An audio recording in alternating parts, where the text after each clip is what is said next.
అందరికీ శుభ మధ్యాహ్నం. నా పేరు అవంతిక. నా పేరు సుదీక్ష. మేము తెలంగాణ గురుకుల విద్యాలయంలో చదువుతున్నాము. సామాన్య ప్రజలను ప్రభావితం చేసే టెలికాం పద్ధతులను ప్రశ్నిస్తూ రాఘవ్ చెద్దా ఈ అంశాన్ని లేవనెత్తారు. సిమ్ కార్డ్ మరియు మొబైల్ ఫోన్ వినియోగదారుడిది అయితే బ్యాలెన్స్ అయిపోయినప్పుడు ఇన్కమింగ్ కాల్ను బ్లాక్ చేయడం అన్యాయమని ఆయన అన్నారు.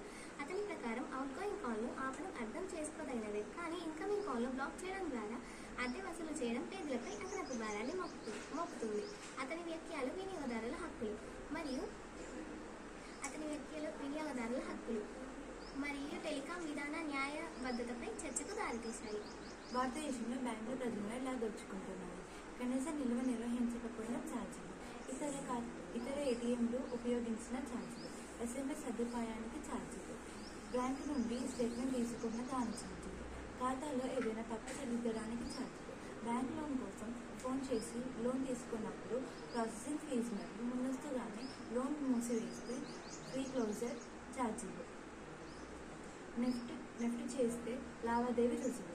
ధనవంతులకి పెద్ద తేడా ఉండదు, కానీ పేదవారికి ఇది చాలా తేడా చేస్తుంది. రాఘవ్ చెద్దా.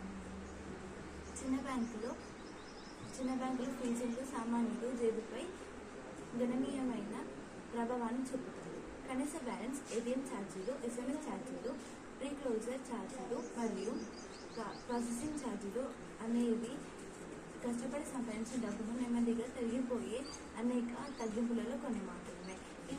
ఈ మొత్తాలు ధనవంతులకు అల్పమైనవిగా అనిపించవచ్చు, కానీ పేద మరియు మధ్యతరగతికి అవి గణనీయమైన ప్రాముఖ్యతను కలిగి ఉంటాయి. మనం తెలుసుకోవాలి, మన హక్కును అర్థం చేసుకోవాలి, సరైన బ్యాంక్ ఎంపికను ఎంచుకోవాలి.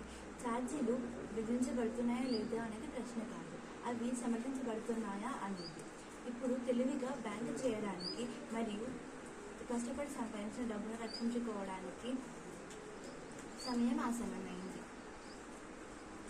భారతదేశం ఒకే వైద్య చికిత్స వైపు వెళ్ళాలి. ఇక్కడ ఆదాయం సంబంధం లేకుండా అందరికీ ఉత్తమ వైద్య సంరక్షణ అందుబాటులో ఉండాలి. రాఘవ్ చెద్దా కేవలం ఒక రాజకీయ నాయకుడు మాత్రమే కాదు, ఆయన ఒక చార్టెడ్ అకౌంటెంట్ కూడా.